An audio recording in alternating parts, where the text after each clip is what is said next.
ስትገድሏቸው ስትማርኳቸው ስትደመሰሷቸው በጀርባቸው አንጋላችሁ ስታርዷቸው ስትማርኳቸው ያን ሁሉ ነገር ስታደርጉ ጨረሳችኋቸው የመንግስትን ሰራዊት ጨረሳችሁት ገድለን ገንዘነዋል አላችሁ ታዲያ ቀበሩት እንጂ እንደገና እናጠፋዋለን ማለት ምንድነው እዛ ማርኛውን እንትን ያለ ብልጽግና ምናምን ያለ መለፍለፍ የጀመረው ይሄ በነጻነት ለመኖር ይሄ የጭራቅ ወኪል የሆነው ብልጽግና መቀበር አለበት መቀበር ደግሞ የህብረት ነው ለምን አይመጣም ህወሓት ሀገሩ አይደለም ወይ ይላል ህወሓት ሀገሩ አይደለም ስለ ትግራይ ህዝብ አይደለም ማውራው ህወሓት ግን ሀገር የለው ህወሓት ባንዳ ነው ህወሓት የባንዳ ልጆች ስብስብ ነው ሀገር የለውም ህወሓት ሀገር የሸጠ ሀገር እንደ ቅርጫ የለወጠ ተላላኪ የጠላት አሸባሪ ቡድን እንጂ ምክንያቱም አንዳንዱ ቡኩን ብድግልና ህወሓትን ይዞብን ሊመጣ እናል ህወሓትኛ ምን ብለው እንዳታ ሀገሩ አይደለም እንዴ ስለዚህ ሀገራቸው ነው 2017 ዓመተ ምህረት የፋኖ አመት ነው ያለን ማን ነበር በ2017 ትግሉን እናጠናቅቃለን አትጠራጠሩ ብሎ ቃል ይገባልን ማን ነበር አብይ አህመድ ነው ዘመነ ካሴ እየመጡ ነው ይሉናል አወይ ይሄድን ነው አወይ እየመጣን ነው ለሚሰሙን ሁሉ ያመሰግናሉ በባለቤታቸው በመነን በኩል ማለት ነው መነን ጋር ይደውሉላታል ግን ጀነራል ደህና ናት መነን አረ በቃ ይሄ ትግል ይበቃውታል እንደው ናፍቀውኛል ይምጡ አላለችም እሷ እንደዛ አትልም ምክንያቱም ማትናፍቅ እንዳልሽው ጀነራሎቹ ሁለቱም ያነሳሻቸው ጀነራሎች አሳምረው ያውቁታል አሳምረው ማወቆቻ ሳይሆን ጦርነቱ እንደሚቀብራቸው እየተቀጣጠለ ያለው ጦርነት እነሱንም እንደሚቀብራቸው ይረዱታል ያለን ማን ነበር ማን ነው ገድሎ የገነዘውን ስርዓት ለመቅበር 3 አመት የሚወስድበት ታጋይ ማን ነው ብዙ ለፍተን ብዙ ደክመን ብዙ ደም አፍሰን ብዙ ወንድሞቻችን እህቶቻችን አጠን እዚህ ቅጽበት ላይ ደርሰናል ያለ ምንም ጥርጥር መነግራችሁ በዚህ አመት እናጠናቅቀዋለን ሁሉም ለዛ ራሳችሁን ማዘጋጀት ይኖርባል እንመጣለን ጠብቁን እያሉ ነው ተስፋ የማይቆርጡ ደጋፊዎች ካሏቸው ጠብቋቸው አሁንም ይመጣሉ የዛሬ 10 አመትም 20 አመትም 50 አመት በኋላም ቢሆን ሊመጡ ይችላሉና ጠብቋቸው የሚል መልእክት ነው ማስተላለፍ የምንፈልገው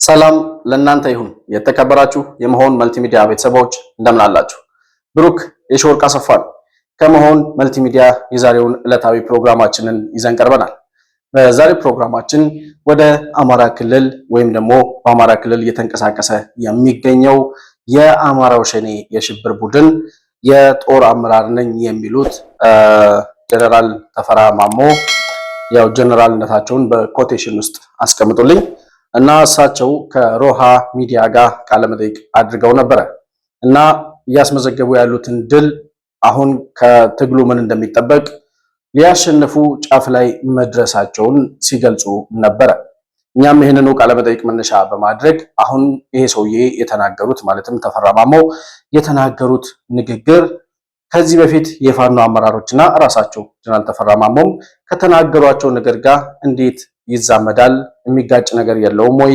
ትላንት ምን ብለውን ነበር ዛሬ ደግሞ ምን እያሉ ነው ያሉት የሚለውን ጉዳይ እያነጻጸርን የምንመለከትበት ፕሮግራም ይዘን መተናል አነሳነው ሐሳብ ላይ ያላችሁን የግል አስተያየት በኮሜንት መስጫው ላይ ልታሰፍሩልኝ ትችላላችሁ መሆን መልቲሚዲያን ላይክ ሰብስክራይብ እና ሼር ማድረጋችሁን ሳትረሱ በሱፐር ቻት እና በሱፐር ስቲከር እንዲሁም የቻናላችን አባል ወይም ሜምበር በመሆን ድጋፍ ልታደርጉልን እንደምትችሉ እየገለጽኩኝ ከፕሮግራማችን ጋር አብራችሁ እንድትቆዩ በአክብሮት ጋብዛለሁ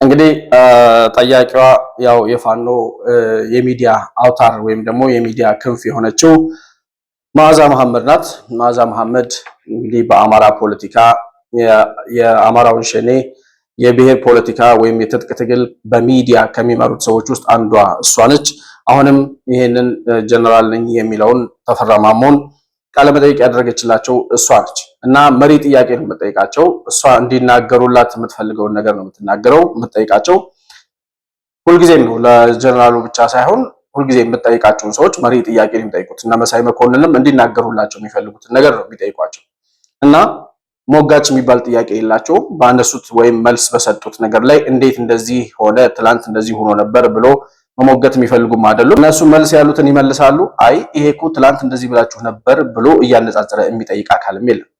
ስለዚህ ዛሬም እያወሩ ይቀጥላሉ ማለት ነው። ጀነራል ተብየው አቶ ተፈራ ማሞ ይቀጥላሉ እና ውጊያን መፈጸም የሚችል አቅም የለውም መንግስት ይላሉ። ለምንድን ነው እስከዛሬ ትላቸዋለች። መጀመሪያ እሷ ስትጠይቃቸው ብዙ ዘመቻዎችን አድርጓል ይሄ መንግስት እና ፋኖን አጠፋለሁ እያለ ብዙ ፎክሯል፣ ብዙ ዘመቻዎችን አድርጓል፣ ብዙ ውጊያዎች ተካሂደዋል። ነገር ግን እስከዛሬ እንደፎከረው ፋኖን ሊያጠፋ ያልቻለው ለምንድን ነው ትላቸዋለች። እሳቸው ሲመልሱ ውጊያን የሚያክል ታላቅ ነገር መፈጸም የሚችል አቅም የለውም ይላሉ።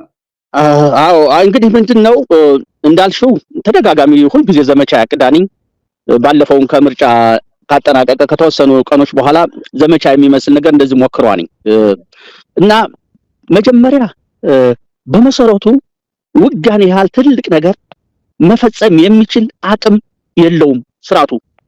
አሁን ይሄ ይጮሃሉ እየተነሱ በየሜዳው ብዙ ነገር ይናገራሉ። ተመልከች እንትናቸው በጣም ገመናቸው ወደር የለውም። የማይሰሩትን ለኢትዮጵያ ሕዝብ ይሄን እንሰራለን ይላሉ። አማካሪም እኮ የላቸውም። ኧረ ተው ማሰሩትን አትናገሩ የሚላቸው አማካሪም የላቸውም። በዙሪያው የተኮለኮለው ይሄን ግምት አስገብቶ ለምን ማንሰራው እንናገራለን አይላቸውም። ስለዚህ ከዚህ የተነሳ በእንደዚህ አይነት ንግግር የሚሰሩት ይመስላሉ። ለዘመቻ ተዘጋጅ፣ በየቀኑ ዘመቻ በዚህ ነው እና የመፈጸም አቅም የለውም። ይሄ የሰበሰበው ህዝብ ነው እንጂ ተዋጊ አይደለም።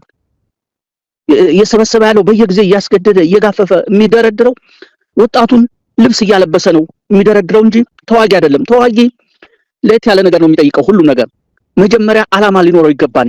ለሚሞትለት ስርዓት ዓላማ ሊኖረው ይገባል። ዓላማ የሚባል የለውም።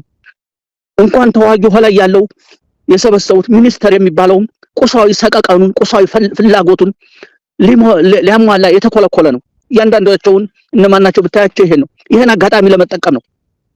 በዚህ አጋጣሚ አገር ለመዝረፍ የተሰበሰበ ነው እንጂ ዓላማ የዓላማ ላይ ብሎ በዓላማ የተሰበሰበ አይደለም። ተመልከች ምን ዋጋ ሳይከፍል በብርሃን ፍጥረት ነው ይሄ ብልጽግና የሚባል የተሰበሰበ። ጀነራል ተፈራ ማሞና የፋኖ አመራሮች በጣም ነው የሚያስቁኝ። ማለት ምን ዞር ብለን የምናይ አይመስላችሁም? ወይም ትላንት የተናገሩትን ነገር ይረሱታል እና የማይሰሩትን ይናገራሉ ይላሉ። የማይሰሩትን ይናገራሉ የሚሉት እኔ የፋኖ አመራሮች ነው እንዴ ብዬ እንደውም ቆም ብዬ ጠይቄ ነበር። ነገር ግን እሳቸው ያሉት የመንግስት የመከላከያ ሰራዊት አመራሮችን እና የመንግስትን አመራሮች እና በአጠቃላይ የኢትዮጵያ መንግስት የማይሰራውን ይናገራል። ይሄን አደርጋለሁ ይላል፣ ለህዝቡ ቃል ይገባል፣ አጠፋዋለሁ ይላል፣ ይፎክራል፣ አሸንፋለሁ ይላል፣ የማይሰራውን ሁሌ ይናገራል ይላል። ስለዚህ የማያደርገውን ነገር ስለሆነ የሚናገረው በዛ ምክንያት ነው ሊያጠፋን ያልቻለው ይላሉ። አጠፋቸዋለሁ ብሎ መጥቶ እንግዲህ ፋኖ ተቋቁሞት ፊት ለፊት መጥቶ ተዋግቶ ምናምን ከዛ ሳይደመሰስ ወይም ሳይጠፋ ቀረ። ለምን ፊት ለፊት ቆማችሁ ትዋጋላችሁ ይላል እኮ ዘመነ ካሴ። ፊት ለፊት ቆማችሁ አትዋጓቸው፣ ሲመጡ ሩጡና አምልጡ የሚልበት እኮ ራሱ መልእክት የሚያስተላልፍበት ቦታ አለው። እና ለማለት የፈለኩት ሩጡና አምልጡ የሚል አመራር ያለው ታጣቂ ቡድን ከመከላከያ ሰራዊት ጋር ፊት ለፊት መጥቶ እንደማይገጥም ይታወቃል። ልክ መከላከያ ሰራዊት መጣ ሲባል ወይ ወደ ሸለቆ ወይ ወደ ጫካው ወይ ደግሞ ወደ ኤርትራ ድንበር ወይ ወደ ህወሓት ድንበር ይሻገራሉ፣ ወይ ከህወሓት ጋር ወይ ከሻዕቢያ ጋር ሄደው ይወሸቃሉ። ካልሆነም ደግሞ ትጥቃቸውን ቀብረው ሰላማዊ ነዋሪ መስለው ከህዝቡ ጋር ይቀላቀላል። እና ፋኖ የሚባለው የአማራው ሸኔ አደረጃጀት እስከዛሬ ትንፋሽ ኑሮት እንዲቀጥል የሆነውም ከህዝብ መሃል ሆኖ ይዋጋ ስለሆነ ነው። ፊት ለፊት እንደ ኮንቬንሽናል ዋር መከላከያ ሰራዊት ጋር ፊት ለፊት ገጥሞ ማሸነፍ የሚችል አቅም የለውም። ያንንም እንደማያደርግ ደግሞ ራሳቸው አመራሮቹ ነግረውናል። ጀነራሉ ግን ሲቀጥሉ አቶ ተፈራ ማሞ ማለት ነው። ጀነራል የሚለውን ያው በኮቴሽን ውስጥ አስገቡልኝ። አቶ ተፈራ ማሞ ሁለተኛው ምክንያት ያልተደመሰስንበት ወይም አጠፋቸዋለሁ ብሎ ልንጠፋ ያልቻልንበት ምክንያት መከላከያ ሰራዊቱ የኢትዮጵያ መከላከያ ሰራዊት ነው። መከላከያ ሰራዊቱ ዓላማ የለውም ይላል። ዓላማ ስለሌለው ሊያሸንፈን አልቻለም። መከላከያ ሰራዊትማ እንደናንተ አይነት የጠላት አጀንዳ ተሸክሞ ሀገር ሊያፈርስ የመጣ ህዝብ ሊያተራምስ የመጣ ህዝብ ሊዘርፍ የመጣን ገዳይና አሸባሪ ቡድን ከምድረ ገጽ ጠርጎ የማጥፋት የሀገርን ሉዓላዊነትና የህዝብን ሰላም የማረጋገጥ ዓላማና ተልእኮ ያለው እጅግ በጣም የዘመነ የሰለጠነ ስነ ስርዓት ያለው በዲሲፕሊን የተገነባ ምርጥ መከላከያ ሰራዊት ነው። ከዓላማም ዓላማ ሀገርን የመጠበቅ ሉዓላዊነትን የማስከበር የህዝብን ሰላም የማስከበር ዓላማ ይህን ዓላማ አንግቦ ስለሚንቀሳቀስ ነው ካላችሁበት 1 ሜትር መራመድ አቅቷችሁ በየቀኑ ወደኋላ እየሸሻችሁ በየቀኑ ድምጻችሁ እየሰለለ እየጠፋችሁ ያላችሁት። መከላከያ ሰራዊት በዓላማ ስለሚዋጋችሁ እንጂ እንደናንተማ ዓላማ የሌለው ሰራዊት ቢኖር እንደናንተ ዓላማ ዛሬ ኢትዮጵያ የደረሰችበት ቦታ አደርስም ነበር። ዓላማ ያለው መከላከያ ሰራዊት ባይኖር ኖሮ። ነገር ግን የኢትዮጵያ መንግስት የማይተገብረው ነው የሚናገረው የሚሉት የዚህ የአማራው ሸኔ አመራር የራሳቸው የአማራው ሸኔ አመራሮች ራሳቸው የማይተገብሯቸውን ስንት ነገሮች ነግረውን ነበረ። ማን ነው ውሸታም? ማን ነው በቃሉ ያልተገኘው? ማን ነው በየቀኑ እየዋሸ ህዝቡን ተከታዮቹን የሚያደናግረው? 2017 ዓመተ ምህረት የፋኖ ዓመት ነው ያለን ማን ነበር? በ2017 ትግሉን እናጠናቅቃለን አትጠራጠሩ ብሎ ቃል የገባልን ማን ነበረ? አብይ አህመድ ነው? ዘመነ ካሴ? እሺ ሌላም መጥቀስ እንችላለን። ስርዓቱን እግዚአብሔር ያክብርልኝ። እንኳን አደረሳችሁ። 2017 የፋኖ ዓመት ነው የሚሆነው። ብዙ ተጉዘን፣ ብዙ ሩጠን፣ ብዙ ወጣን፣ ብዙ ወርደን፣ ብዙ ለፍተን፣ ብዙ ደክመን፣ ብዙ ላብ ብዙ ደም አፍሰን፣ ብዙ ወንድሞቻችን እህቶቻችን አጠን እዚህ ቅጽበት ላይ ደርሰናል። ያለ ምንም ጥርጥር መነግራችሁ በዚህ ዓመት እናጠናቅቀዋለን። ሁሉም ለዛ ራሳችሁን ማዘጋጀት ይኖርባችሁ።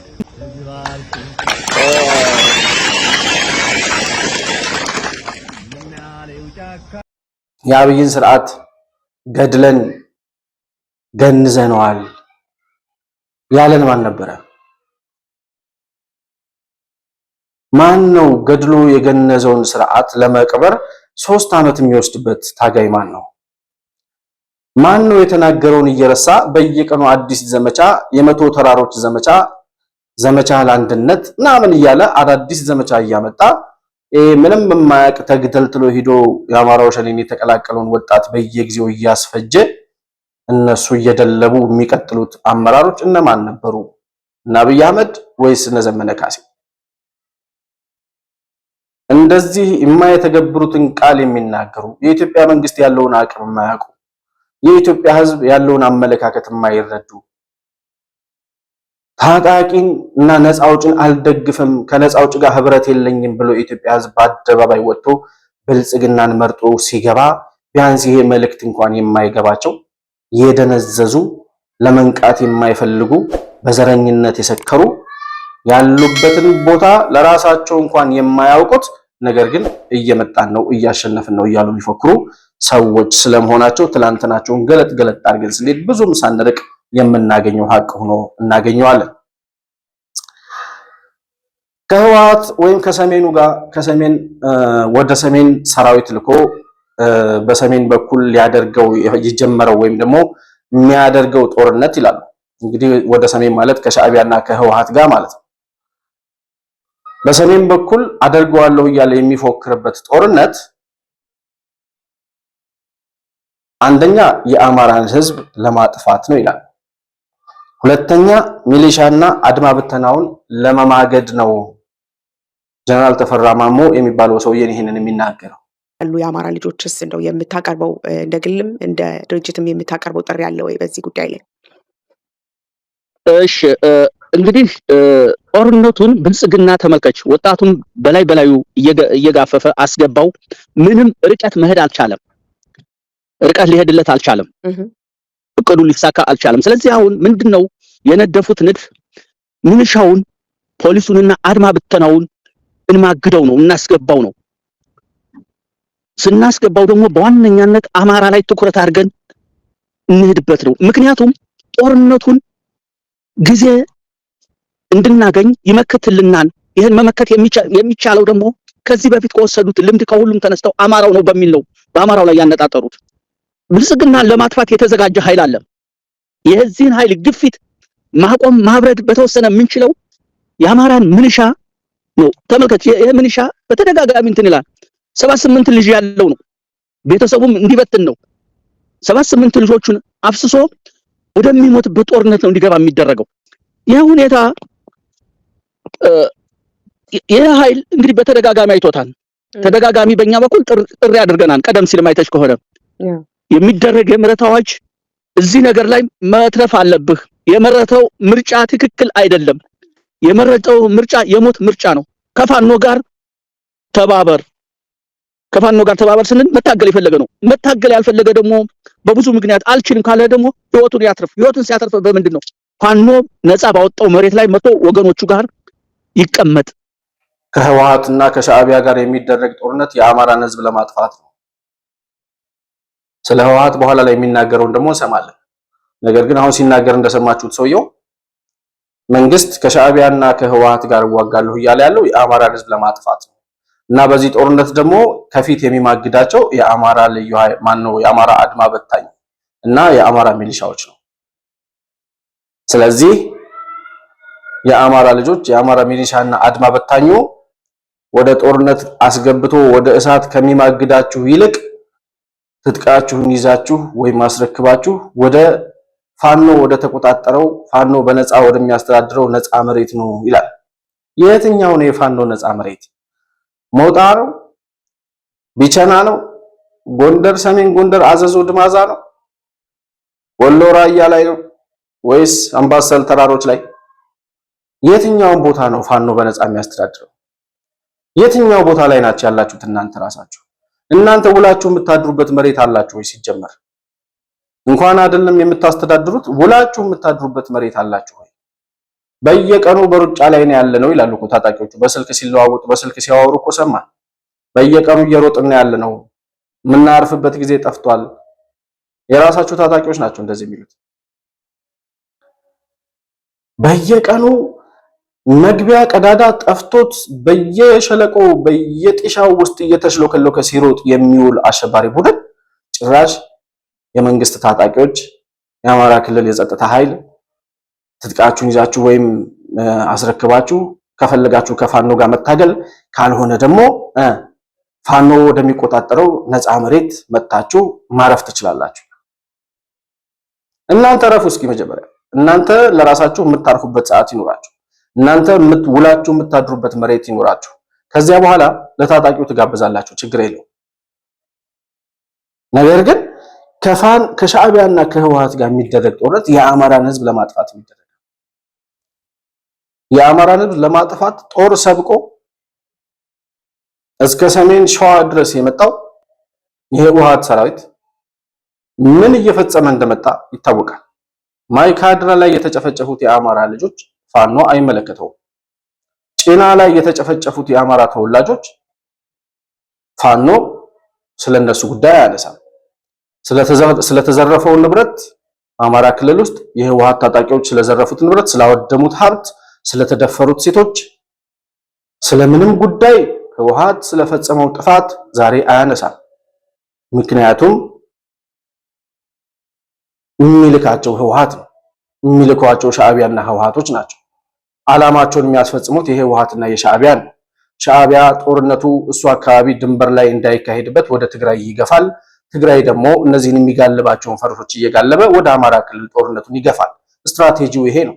እነዚህ ደናቁርት ታዲያ የህወሓትና የሻዕቢያን ዓላማ ተቀብለው በአማራ ክልል ላይ የአማራ ክልል የጦር ሜዳ የጦር ቀጠና ለማድረግ የሚችሉትን ሁሉ እየሞከሩ ነው። ነገር ግን በየቀኑ እየተደመሰሱ በየቀኑ ታጣቂው እየከዳ ወደ ሰላም እየመጣ በየቀኑ ድምጻቸው እየሰለለ መግቢያ ቀዳዳ ጠፍቷቸው በምን ቀን ነው እዚህ ትግል የገባሁት እስከሚሉ ድረስ እነ ጀነራል ተፈራ ማሞ እያለቀሱ የሚገኙበት ሁኔታ እንዳለ ራሳቸው ታጣቂዎቻቸው ወደ ሰላም ሲመጡ የነገሩንን መልእክት መስማት በቂ ነው። ነገር ግን ጀነራል ተፈራ ማሞን የሚልካቸው ሻዕቢያ ይህንን በሉ ብሎ የሚሰጣቸው ኢሳያስ አፈወርቂ ነው፣ በባለቤታቸው በመነን በኩል ማለት ነው። መነን ጋር ይደውሉላታል። ግን ጀነራል ደህና ናት መነን፣ አረ በቃ ይሄ ትግል ይበቃውታል፣ እንደው ናፍቀውኛል ይምጡ አላለችም። እሷ እንደዛ አትልም። ምክንያቱም ማትናፍቅ ወደ ጦር ሜዳም እንዲሄዱ ያደረገችው ሆን ብላም እንደሆነ ይታወቃል። እኔ ሌላ ዝርዝር ውስጥ መግባት አልፈልግም።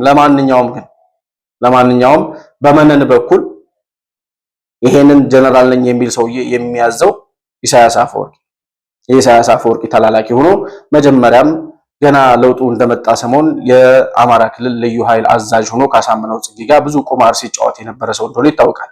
ከዚያም በኋላ ልዩ ኃይል ትጥቅ ይፍታ ሲባል ነው አማራ ክልልን ትጥቅ ሊያስፈቱት ነው ብለው ልዩ ኃይሉ ከድቶ ወደ ጫካ እንዲገባ ካደረጉ ሰዎች መካከል ግንባር ቀደሙ ይሄ ሰውዬ ነው እና የምትሰሩትን ስለምናቅ ትላንትናችሁን ስለምናቅ የአማራ ህዝብ ጠላት የሆነው ከህወሓት ጋር አንድ ላይ ተባብራችሁ የአማራን ህዝብ ነፃ እናውጣለን ማለታችሁ እናንተ ራሳችሁ የህወሓትና የሻዕቢያ ተላላኪ መሆናችሁን ከማጋለጡ በላይ የአማራን ህዝብ እና የአማራን መሬት የጦር ቀጠና የማድረግ ጦርነቱን ስቦ የህወሓትን ጦርነት የሻዕቢያን ጦርነት ወደ መሃል ስቦ በአማራ ክልል የማካሄድ ዓላማ ተቀብላችሁ እየሰራችሁ ስለመሆናችሁ ዛሬ ላይ አስረጂ የሚያስፈልገው ያለ አይመስለኝም።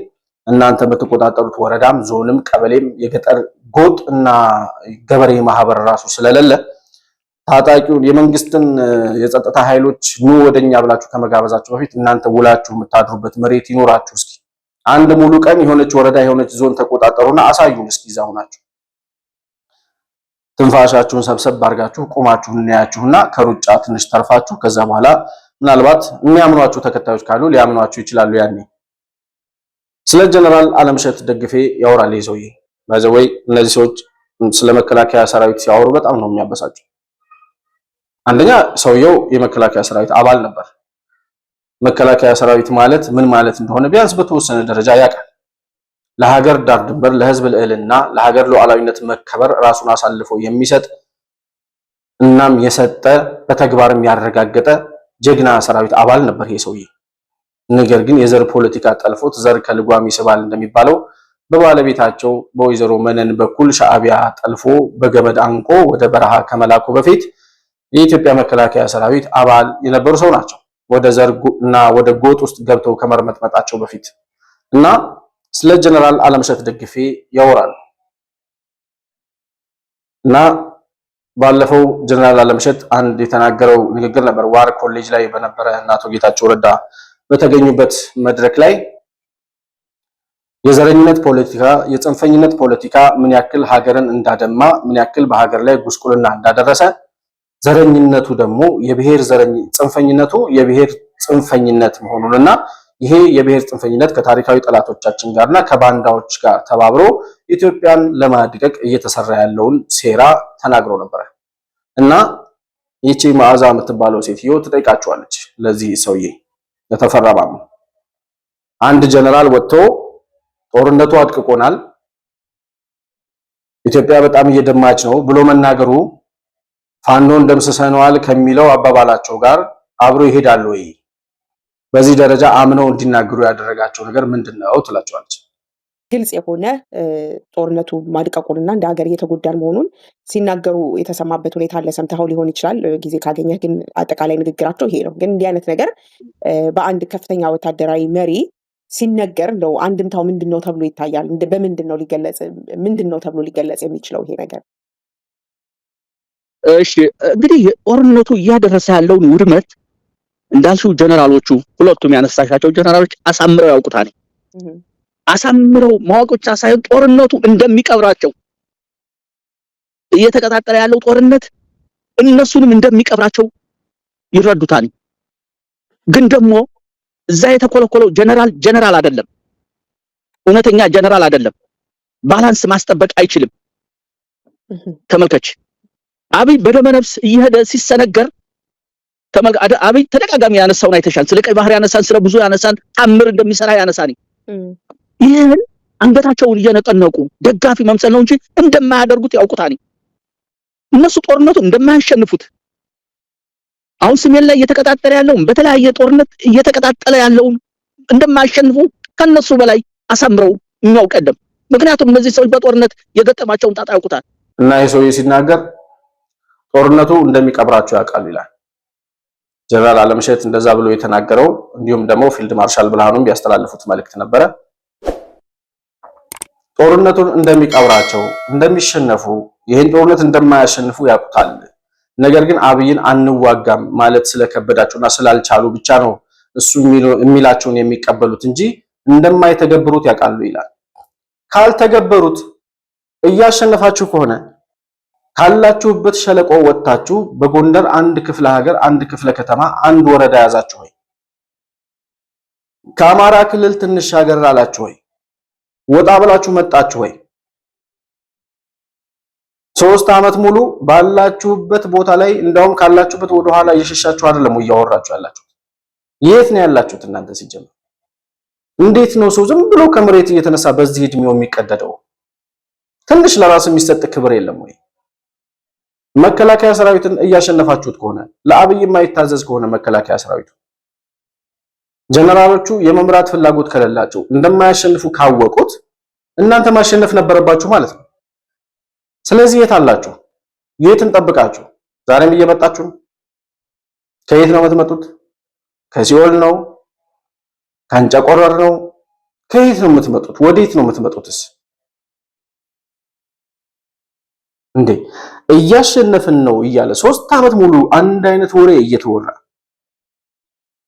3 ዓመት ሙሉ መከላከያውን ደምስሰነዋል፣ የአብይ ሰራዊት አይዋጋም፣ ግብስብስ ነው፣ እየመጣ እጁን እየሰጠ ነው፣ እንደዚህ እያለ ነው እየተባለ ሲወራ ኦኬ፣ እንደዛ ከሆነ እናንተ ማሸነፍ ነበረባችሁ ነው።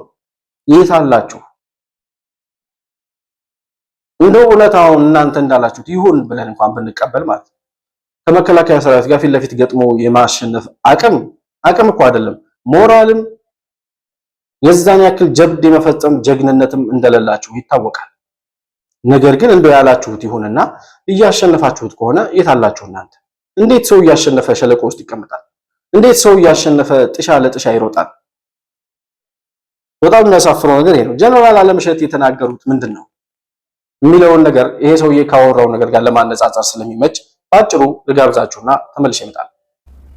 ከዛ ባሻገር በአንድ በኩል ኢትዮጵያዊ ነን ለኢትዮጵያ እናስባለን የሚሉትም አክራሪ የአማራ ናሽናሊስቶች ፋኖ በሚባል የሚጠሩት እነዚህም ከአገሪቷ ብሔራዊ ፍላጎት ውጪ ከሌሎች የውጭ ኃይሎች ጋር እየተጣመሩና በፍጹም በዓላማ ከማይገናኙት ከቲፒኤልኤፍ አክራሪ አመራር ጋር ጭምር እየተቀናጁ ኢቭን ኢትዮጵያን ኦሮሚያን ከኢትዮጵያ ለመነጠል ከሚታገለው የሸኔ ከሚባለው የሆነ ክንፍ ጋር ጭምር እየተቀናጁ የሚሰሩበት ሁኔታ ነው እየታየ ያለው።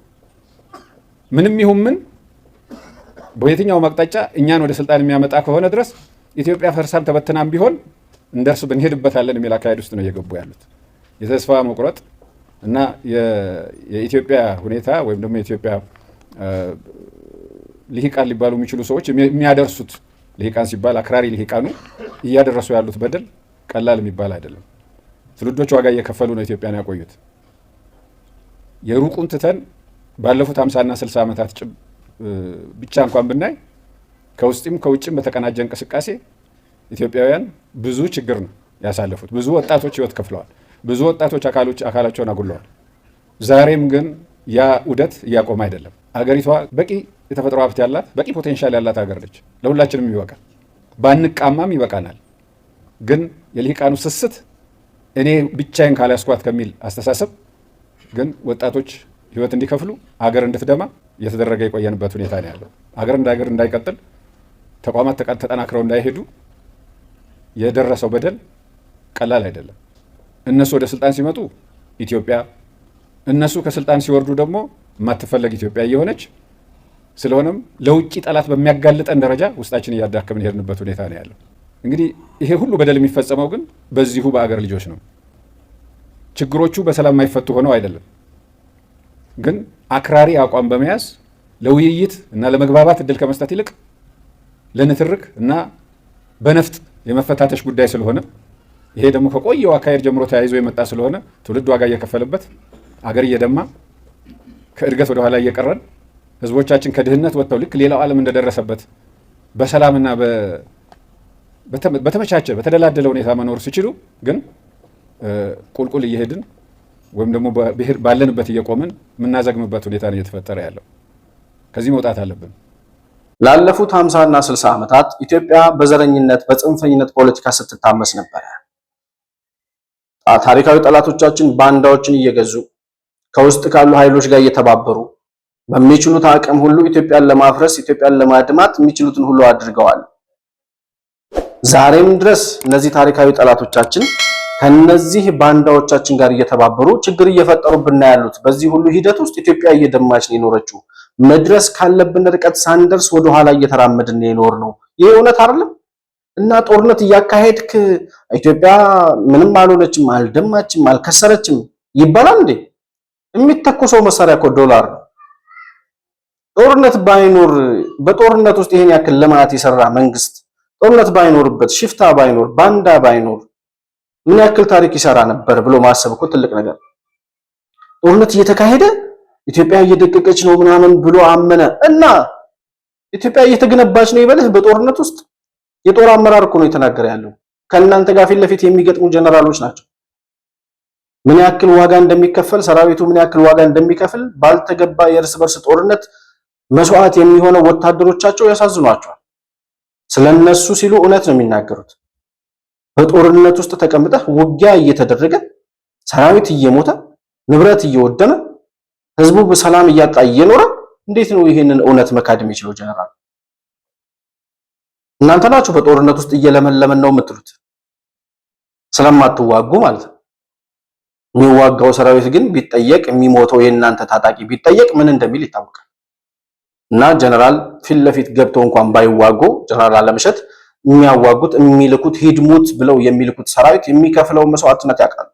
ሀገር እየከፈለች ያለችውን በኢኮኖሚም በማህበራዊም ረገድ እየደረሰ ያለውን ቀውስ ያውቁታል። ያንን ቀውስ ነው የተናገረው። ዛሬ ብቻ ሳይሆን ለ60 ዓመታት ለዘለቀ ጊዜ በዘረኝነትና በጽንፈኝነት ፖለቲካ ስንታመስ ነበር። አዎ እውነት ነው ይሄ። እድሜ ለእናንተ። እናንተ ዛሬ የጠላትን አጀንዳ ተቀብላችሁ እንደገና የድሮቹን ባንዳዎች ተከትላችሁ የባንዳ ዓላማ ይዛችሁ ወይም ባንዳ ሆናችሁ የጠላትን ዓላማ ለማስፈጸም የራሳችሁን ሀገር እየወጋችሁ ዛሬም ሀገር እየደማች ነው። ምን ጥያቄ አለው ይሄ? ነገር ግን የተወሰነ ዋጋ ቢከፈልም ኢትዮጵያ በልጆቿ መስዋዕትነት ዛሬ እንደደረሰችው ሁሉ ዛሬም የተጋረጠባትን ፈተና በልጆቿ መስዋዕትነት ታሸንፋለች። እንኳን እንደናንተ አይነት መንደር ለመንደር ሸለቆ ለሸለቆ የሚሮጥ አሸባሪ ሽፍታ ቡድን አይደለም የትኛውም ጠላት ቢመጣ የማይበገር መከላከያ ሰራዊት ባለቤት ሆናለች ኢትዮጵያ ዛሬ። ስለዚህ ምንም ዋጋ ቢከፈልም ባንዳዎች ከታሪካዊ ጠላቶቻችን ጋር እየተባበሩ ዋጋ ቢያስከፍሉንም ኢትዮጵያ ግን ትቀጥላለች ነው ያለው ጀነራል። እና በዚህ እውነት ውስጥ በዚህ ሀዲድ ውስጥ እየተንቀሳቀስን ባለንበት ሁኔታ አንድም ጥይት ቢሆን ሲተኮስ የሚተኮሰው ከሀገር ካዝና በወጣ ዶላር ነው። ሌላ ስራ ሊሰራበት የሚገባው ገንዘብ በእናንተ የእርስ በርስ ጦርነት እየወደመ ነው። እንደዛም ሆኖ ግን ኢትዮጵያ አልከሰረችም። ኢትዮጵያ አልቆረቆዘችም። በዓላማ የጸና ስትራቴጂክ ነድፎ የሚንቀሳቀስ የትጥቁን ለትጥቅ ትግል፣ ወታደሩን ለውትድርና፣ የኢኮኖሚ ባለሙያውን ለኢኮኖሚ፣ የማህበራዊ ባለሙያውን የግንባታ ባለሙያውን በየመስኩ የሚያሰማራና አንድ ነገር ላይ ብቻ ችክ የማይል መንግስት ስለሆነ ያለው በአንድ እጁ እየተዋጋ በአንድ እጁ ሀገር እየገነባ ነው ያለው። ይሄ እውነት እየመረራችሁም ቢሆን የምትውጡት እውነት። ስለ ትብብር ያወራል ሰውየው። ስለ ትብብር ስለ ከሸኔ ጋር ከጽንዶ ጋር ምናምን ይሄ ከኤርትራና ከሱዳን ጋር ስለሚያደርጉት ትብብርና በተለይም ከህወሓት ጋር ስለሚኖራቸው ትብብር ይናገራል ሰውየው። እና እዛ ላይ ሲናገር በጣም የገረመኝ ነገር በትግራይ በኩል ይላል፣ በትግራይ ልሂቃን በኩል ሁለት ኃይል አለ ይላል። አንደኛው በጌታቸው ረዳ የሚመራው አማራንና ፋኖን ማጥፋት አለብን ብሎ የሚያስብ የአማራ ጠላት ነው ይላል። በጌታቸው ረዳ የሚመራው እንግዲህ የሰላም ሰራዊት የሚባለው ሀራ መሬት ላይ ያለው ይመስለኛል። እንግዲህ ምንም እንኳን በጌታቸው ረዳ የሚመራ መሆኑን እስከዛሬ ባናቅ እና ሁለተኛው በደብረ ጽዮን የሚመራው ህወሓት የሚባለው ቡድን ነው። የአማራ ህዝብ እግሩ እስኪቀጥን ድረስ በዓለም ቢዞር የደብረ ጽዮንን ያክል ወዳጅ አያገኝም ይላል ይሄ ሰውዬ። እሺ አሁን እንግዲህ ስለ ትብብር በዚህ ላይ በተደጋጋሚ በግልጽ አስተላልፈነው አንበሩት። የጋራን ጠላት በጋራ ለማጥፋት ከኢትዮጵያ ኃይሎች ጋር የምናደርገው ትብብር ይኖራል በሚቀደም ሲል አስተላልፈነው ነበር። አሁንም በቀጥታ ከነዚህ ኃይሎች ጋር የሚደረግ ትብብር አለ። ለምሳሌ በትግራይ ተመልከች። ትግራይ ላይ ሁለት ኃይሎች ወደፊት መጣዋል። አንደኛው ጌታቸው ረዳ የሚመራው ስብስብ አለ፣ በብዛት ከፍተኛ ጀነራሎች ያሉበት እና የተለያየ ኃይል ያለበት። ይህ ኃይል ዓላማው በግልጽ ነው። ከኛ ፍላጎት ስናይ ከመጀመሪያው ጀምሮ ይህ ኃይል ጸረ አማራና ጸረ ፋኖ ነው። ይሄ ወደ ኋላ ታሪክ ከነ ሌላ ነው። ምንድነው ያለው? ከብልጽግና ጋር ሁነን ፋኖ የሚባል መጥፋት አለበት ነው። የአማራ ችግር አይደለም የሚታየው። ይሄ ጽንፈኛ ኃይል ለሁለታችንም አይበጅም ነው ያለው። ለብልጽግናም ለኛም አይበጅም። ይሄ ጽንፈኛ ኃይል ይጥፋ በሚል የሚንቀሳቀስ ኃይል ነው። አሁንም በማማከር በእያንዳንዱ ውጊያ ላይ በማማከር እየተንደፋደፉ ነው። ያደራጁት ኃይልም ሳይቀር እኮ በተለያየ ቦታ ላይ ከኛ ጋር ተዋግቷል። አንዱ ይሄ ነው። በነጌታቸውና በዙሪያው ባሉ የሚመራ ኃይል አለ። ይሄ ጸረ አማራ የሆነ እድሜ ልኩን እየለፈለፈ የሚኖር አንዱ ይሄ ኃይል አለ። ሁለተኛው ደግሞ በነገብረ ጽዮን የሚመራው ኃይል አለ። በስሩ ጀነራሎችና ቀደም ሲል ያው የህወሓት ነባር ታጋዮች ያሉበት ነው። ይሄ ኃይል በግልጽ ተናግሯል። ለኛም በግልጽ ነው። ከፋኖ ጋር አንዋጋም። የትግራይ ህዝብ ወደፊትም የሚኖረው አማራ ጋር ነው። ስለዚህ ሌላ እንትን አንፈጥርበትም። ክፍተቶች ካሉ በውይይትና በውይይት ብቻ እናድርገው። ከፋኖ ጋር መተባበር እንፈልጋለን ያለ ነው። እኛም ይሄን ተቀብለነዋል። ሁለት ኃይል አለ። አንደኛው በዚህ ስታክስ እኛም አሁንም የአማራ ህዝብ ከትግራይ ህዝብ ጋር የሚያጋጭ ጦርነት የለውም። ይሄ አሁን አይደለም የጠቀስነው፣ ገና መጀመሪያ ነው። አንዳንዱ አይገባውም። ገና ህወሓቶች ለትግል እዛ ለጦርነት ስነሳሱ አቁሙ። የትግራይ ህዝብ እግሩ እስከሚነቃ ዓለምን ቢዞር ከአማራ በላይ ወዳጅ የለውም። የአማራም እንደዛው። እነዚህ ህዝቦች እንደዛ ናቸው። ከአንድነታቸው ከልዩነታቸው አንድነታቸው ያመዝናል። ግን የተፈጠረ ክፍተት አለ። ይሄ ክፍተት በውይይት እና በውይይት ብቻ ነው መፈታት ያለበት የሚል የኛ ፍላጎት መጀመሪያም ነበር። ይሄ ታልፎ ነው ያ ነገር የሆነው። አሁንም ከትግራይ ጋር ያለን ግንኙነት በውይይት ነው። በጦርነት መሆን የለበትም። የሚያነጋግሩ ነገሮች በውይይት ነው የወሰደ ጊዜ ወስዶ መፈታት ያለበት የሚል ነው። አሁን ይሄን በተለያየ ጊዜ ተስተጋብቷል። በዚህ ነው እኛ የምንሄደው። ምክንያቱም አንዳንዱ ቡኩን ብድግልና ህወሓትን ይዞብን ሊመጣ እናል። ህወሓትኛ ምን ብለው እንዳታ አገሩ አይደለም እንዴ? ስለዚህ አገራቸው ነው። የአማራ ህዝብ እግሩ እስከሚቀጥን ድረስ ቢጓዝ የደብረ ጽዮን ያክል ወዳጅ አያገኝም ይለናል የሰውዬ። ህወሓት ማለት የህወሓት ባለስልጣናት ማለት እነ ስዬ አብርሃ እና አቦይ ስብሃት እነ ስብሃት ነጋ የአማራን ህዝብ አማራን እንደ ሲጋራ ረግጠን ጥለነዋል ይሉ ነበር። የነሱ ተከታዮች የሆኑት የነሱ የመንፈስ ልጆች እነ ዶክተር ደብረጽዮን ዛሬ አይደለም ትላንት ከትላንት ወዲያ ዞር ብለን ብንመለከት በ2013 ጦርነት የአማራን ህዝብ ምን ያክል እንዳደቀቁት፣ ምን ያክል ዋጋ እንዳስከፈሉ፣ ምን ያክል መስዋዕትነት እንደከፈለ የአማራ ህዝብ እናውቀዋለን ሁላችንም።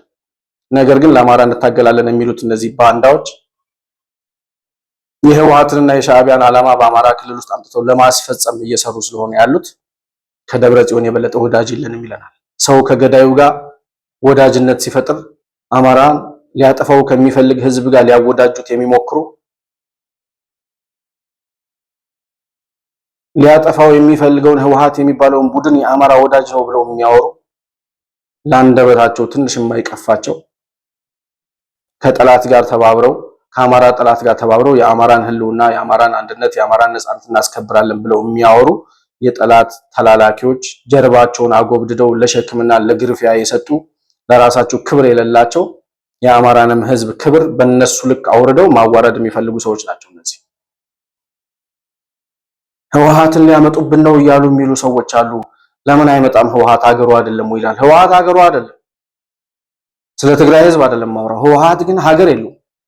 ህወሓት ባንዳ ነው። ህወሓት የባንዳ ልጆች ስብስብ ነው። ሀገር የለውም። ህወሓት ሀገር የሸጠ ሀገር እንደ ቅርጫ የለወጠ ተላላኪ የጠላት አሸባሪ ቡድን እንጂ የኢትዮጵያዊ ሆኖ አያውቅም። ሀገር የለውም። ሀገር ኑሮት አያውቅም። ህወሓት እንኳን አማራ ክልል ትግራይም ሀገሩ አይደለም ለህወሓት። ውጣልን እያሉ ነው የትግራይ ልጆች ዛሬ ያልሰማችሁ ከሆነ እና ያንን አሸባሪ ቡድን ተሸክሞ ለመምጣት እየሰሩ ስለሆነ ብናመጣውስ ምን ችግር አለ ይላል። ማመናችሁ ጥሩ ነው። ባይዘው ህወሓትን ለማምጣት እየሰራችሁ መሆናችሁ ማመናችሁ ጥሩ ነው። ህወሓት ቢመጣስ ምን ችግር አለው ልታመጡብን ነው እያላችሁ የምትሉ ሰዎች ብናመጣውስ ምን ችግር አለ አገሩ አይደለም ወይ እያላችሁ አገሩ ነው ካላችሁ አጨብጭባችሁ ተቀበሉ። የአማራ ህዝብ ግን እንዴት አድርጎ እንደሚመልሰው ያውቀዋል። እና የራሳቸውን ክብር አጥተው የአማራን ህዝብ ክብር ለማሳጣት እየሰሩ ያሉ ሰዎች ናቸው። በአጠቃላይ እነዚህ ሰዎች ከጠላት ጋር ተባብረው የአማራን ብቻ አይደለም የኢትዮጵያን የሀገርን የህልውና ጥቅም አሳልፈው ለጠላት ይሸጡ። ስለ ባህር በር ጉዳይ አይመለከተንም፣ ከሻዕቢያ ጋር አብረን እንሰራለን፣ ከህወሓት ጋር አብረን እንሰራለን፣ ከማንኛውም የብልጽግና ጠላት ጋር አብረን እንሰራለን ይላሉ። እና ብዙ ጊዜ ፎክረዋል፣ ብዙ ጊዜ አውርተዋል። ከየትኛውም ኃይል ጋር ቢተባበሩ ደግሞ ምንም አይነት ለውጥ እንደማያመጡ ይታወቃል፣ እነሱም ያውቁታል። እውነታው ይሄ ሆኖ እያለ ዛሬም ይፎክራሉ። 2017 የፋኖ ትግል ነው የፋኖ ድል ነው ያሉን ሰዎች ስርዓቱን ገድለን ገንዘነዋል ያሉን ሰዎች ለመቅበር ስንት ዓመት ይፈጅባችኋል እያልን እየጠየቅን ዛሬም ደግሞ በጀነራል ተፈራ በኩል ይመጡና ምን ይላሉ? ባልተጠበቀና ባልታሰበ ሁኔታ ይሄን ስርዓት እናጠፋዋለን እና የብልጽግና ጠላቶች ከኛ ጋር ተባበሩ ይላል።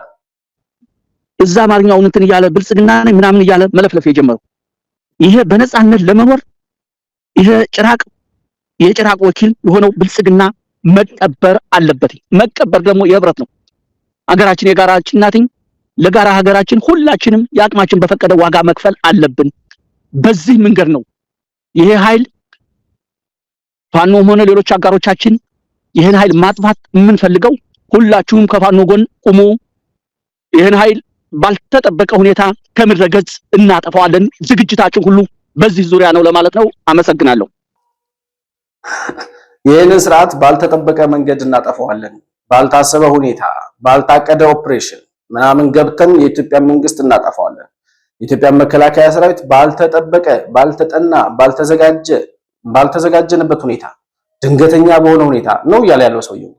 ባልተጠበቀ ሁኔታ እናጠፋዋለን ማለት ምን ማለት ነው? አቅዳችሁ የመቶ ተራሮች ዘመቻ ብላችሁ የአንድነት ዘመቻ ብላችሁ የምናምን ግንባር ታላቅ ዘመቻ ብላችሁ የአርበኛ ምናምን እንትና የተባለው ክፍለ ጦር ይሄን ያክል ድል አደረገ ስትሉ ከርማችሁ አሁን ደግሞ ባልተጠበቀ ሁኔታ እናጠፋዋለን። የተጠበቀው የተዘጋጃችሁበት ሳይሳካ ቀረ። ግን ምን ብላችሁን ነበር? የትኛውን ስርዓት ነው የምታጠፉት እንዴ? ዘመነ ካሴ እኮ ከ2 ዓመት በፊት ስርዓቱን ወይም ጠላቶቻችንን ይላል የብልጽግና እነሱ እንደሚሉት የመከላከያ ሰራዊት አባላትና መንግስትን ማለት ነው። ጠላቶቻችንን በግንባራቸው ደፍተን በጀርባቸው አንጋለን አርደናቸው ገድለናቸው አሸንፈናቸዋል ይላል። ታዲያ የትኛውን ሰራዊት ነው እናንተ የምታጠፉት?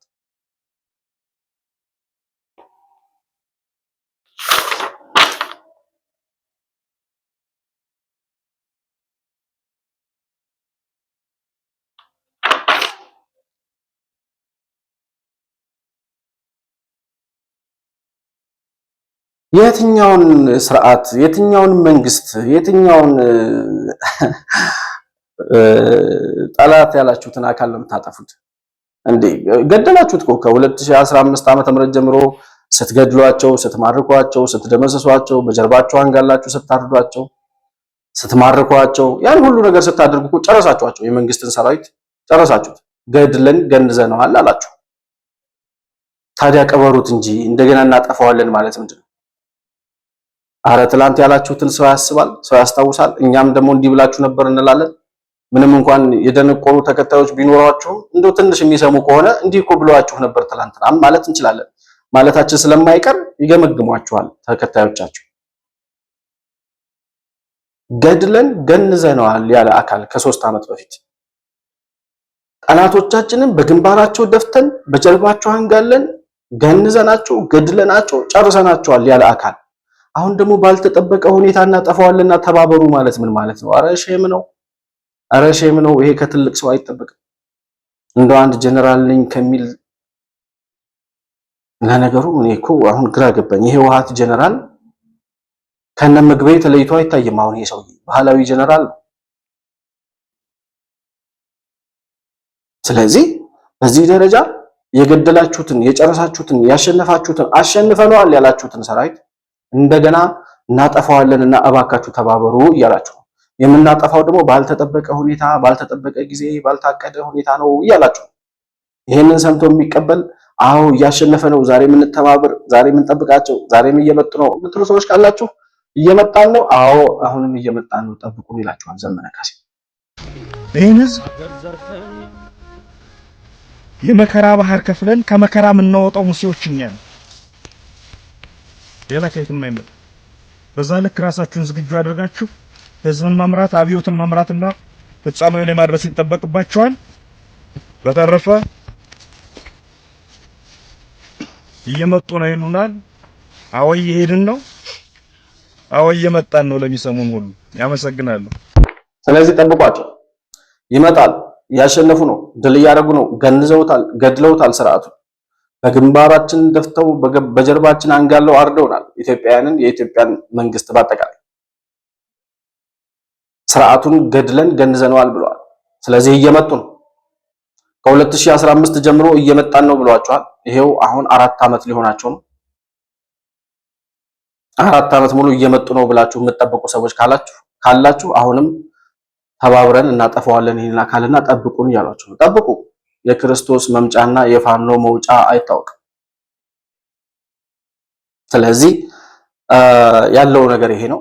በአጠቃላይ እነዚህ ሰዎች ዛሬም እየዋሹ እየተቀደዱ በስተርጅና ሰው ተከብሮ እንደ አባት ጋቢ ደርቦ በመኖሪያው ሰዓት የዘረኝነት ፖለቲካን እመራለሁ ብሎ ወጥቶ በየቀኑ እየተሸነፈ በየቀኑ እየዋሸ ክብሩን እያጣ እየተዋረደ መኖር እንደፈቀደ ሰው የሚያሳዝነኝ ፍጥረት የለም።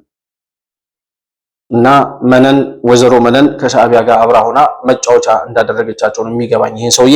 ለማንኛውም ፋኖ አሁን ያለበት ቁመና እየተቀጠቀጠ ወደ መጨረሻው መቃብር እየደረሰ ባለበት ሰዓት አሁንም ተባብረን እናጠፋለን እያሉ ነው ያሉት። እንመጣለን ጠብቁን እያሉ ነው። ተስፋ የማይቆርጡ ደጋፊዎች ካሏቸው ጠብቋቸው፣ አሁንም ይመጣሉ። የዛሬ 10 ዓመትም 20 ዓመትም 50 ዓመት በኋላም ቢሆን ሊመጡ ይችላሉና ጠብቋቸው የሚል መልእክት ነው ማስተላለፍ የምንፈልገው። ለዛሬ የነበረኝም ፕሮግራምም በዚሁ ነው የምቋጨው። መሆን መልቲሚዲያን ላይክ፣ ሰብስክራይብ እና ሼር ማድረጋችሁን አትርሱ። በሱፐር ቻት እና በሱፐር ስቲከር እንዲሁም የቻናላችን ሜምበር በመሆን ድጋፍ ማድረጋችሁን ቀጥሉ። ለምታደርጉልን ድጋፍ በሙሉ ላቅ ያለ ምስጋናችንን እናቀርባለን። አሁንም ግን ቤተሰብ መሆናችሁን እንድታጠናክሩና ድጋፋችሁን እንድትቀጥሉ ጥሪ ማድረግ እንፈልጋለን። ማንኛውንም ሐሳብና አስተያየት እንዲሁም መረጃ ልታቀብሉን የምትፈልጉ ልታገኙን ልታናግሩን የምትፈልጉ ወዳጆቻችን ካላችሁ ከታች የምናስቀምጠውን ስልክ ቁጥር ተጠቅማችሁ በዋትስአፕ በኩል ልትደውሉልንና መልእክት ልትልኩልን እንደምትችሉ እያስታወስኩኝ ከፕሮግራማችን ጋር አብራችሁ ስለነበራችሁ እጅግ በጣም አድርጌ አመሰግናለሁ። በሌላ ፕሮግራም በአዲስ መረጃ እስከምንገናኝ ድረስ ሰላም በያላችሁበት ለእናንተ ይሁን።